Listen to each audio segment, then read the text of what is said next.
Get steel-toed boots or steel-toed shoes. One thing that wasn't told in the video that a lot of people already have that regular people don't, especially if you're a white-collar worker. Get steel-toed boots. Fix this. There we go.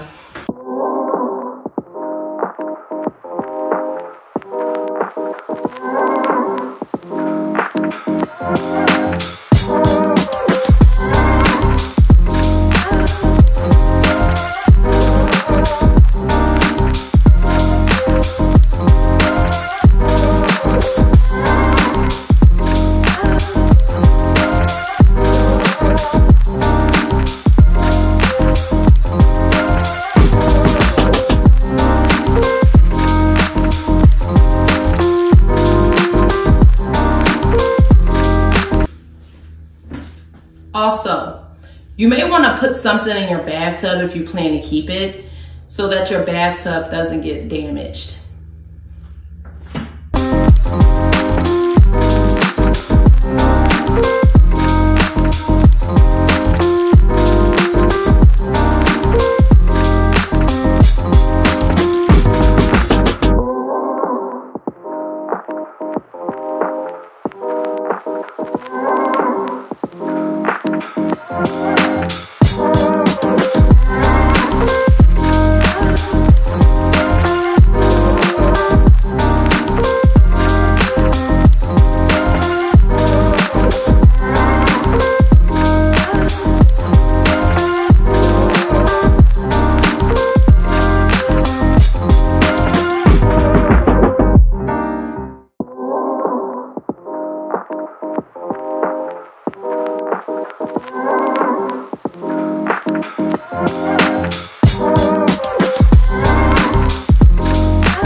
So one more thing. I was chiseling my life away, but I only needed to chisel the perimeter of it. So that's what I did. I chiseled the perimeter of the showers, the bath stall. And then I'm using a mallet to get the rest. Basically.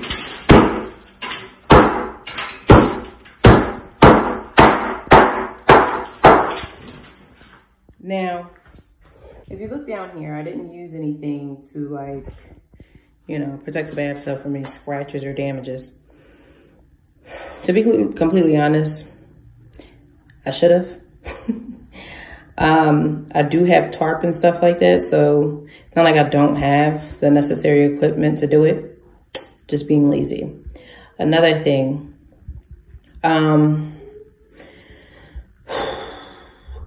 really wear steel-toe shoes. I know I said it before, I'm gonna say it again. This is one of the towel thingies that was suspended on the wall and it almost hit my foot, and that would have been, ouch. And we still have to do this bad boy right here. No prediction on how that's gonna turn out. But yeah. So I'm gonna continue breaking down this wall.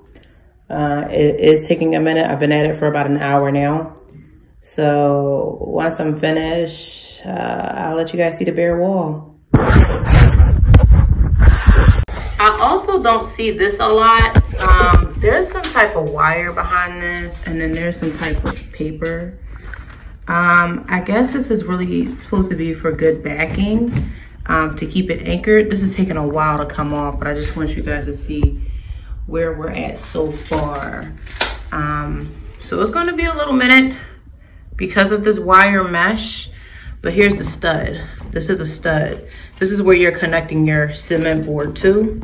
And I'm not really sure yet if I want to replace the insulation yet. Still kind of thinking about it. But so far I don't see any barrier that's protecting, some waterproof barrier that's protecting the actual wall from the insulation. So it does look like there may be some type of infiltration. I can't be completely sure yet again, but because maybe that is the waterproofing. But yeah, this is where we're at so far. That's it.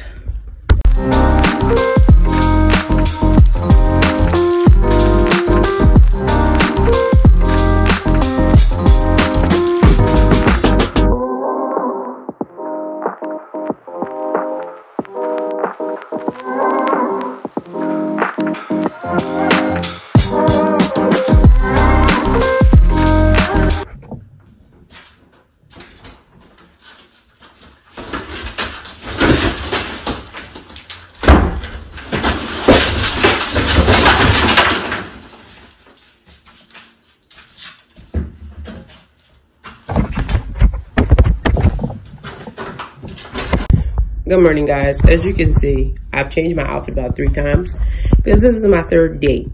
Now, I wasn't expecting all this, but as you know, when you're doing renovations, it's not always perfect. So when you're watching these videos, it's like, oh, look at the perfect scenario. But I just want to show you some of the mistakes that I've made and some of the issues that I've ran into while doing this renovation. So here we go. Now, this wall had absolutely no insulation in it. And it's an exterior wall. If you could see, that's my front door. And if you can see that little slit right there, that's outside. Okay? If you also see the bricks are kind of shifted back, that's a problem. Also, I'm not sure what this is, but it does look like mold.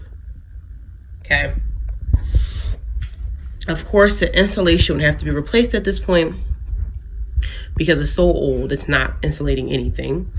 Yeah, so it just has to be replaced. So I'm gonna get new insulation. Of course, I didn't take down the sheetrock at the top yet, but that's a part of the plan. But I just want to show you guys my mistake. So I talked to my dad. He told and the guy at Home Depot, he told me to get this because the mistake that I made, you see that little gold thing on the inside that's like broken off? I broke that off and I wasn't supposed to. I turned it too hard with a plier and it came right off, okay? If you look right here, that's broke. That has to be replaced. So I would have to use this to remove it.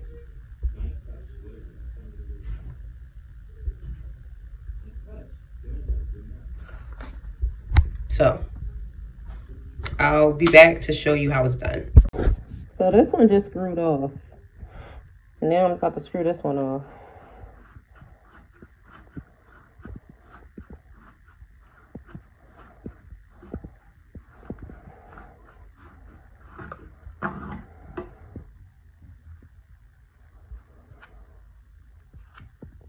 Okay, so they do screw off.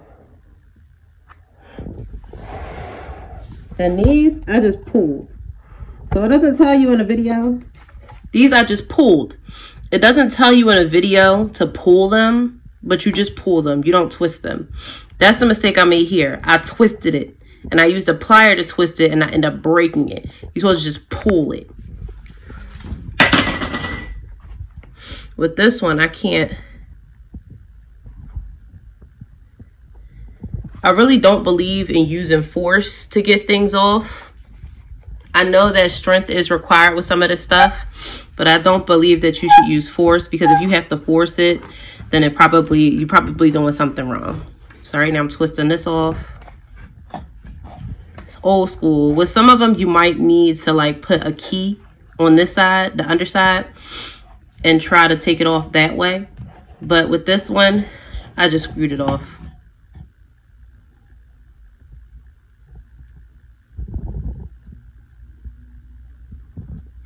This is why it's required that you change out your bath very often.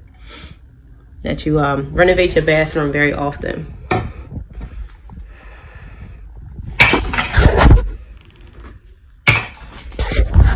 Oh, I put a bag over our vent because I found black mold in the bathroom. And so that's why I'm wearing a mask. Alright, so we finished demo.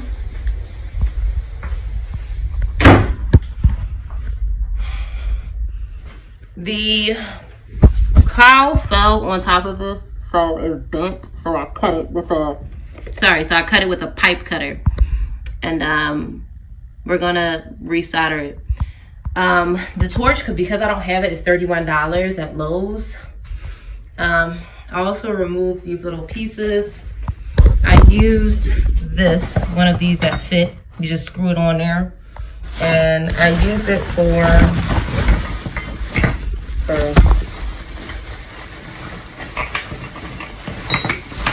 this. Sorry, this. As you can see, it fits the pattern. I think it was this one that I used. So I just used it, put it on there, and then screwed it off. Lefty loosey, righty tighty. This is the rest of the cleanup. And we're gonna go ahead. If you can see, there's so much damage. You can actually see the outside. That's the flasher. But yeah, you can actually see the outside a couple of times, even over here. So yeah, it does have to be re-insulated. I already showed you what the installation looked like. We have some cracked studs. I think it's one right here, and then a really bad one right here. I took all the nails out with a hammer. Oh, up here. Yeah. So as you can tell, it's not newly cracked. It's old because it's brown. But yeah.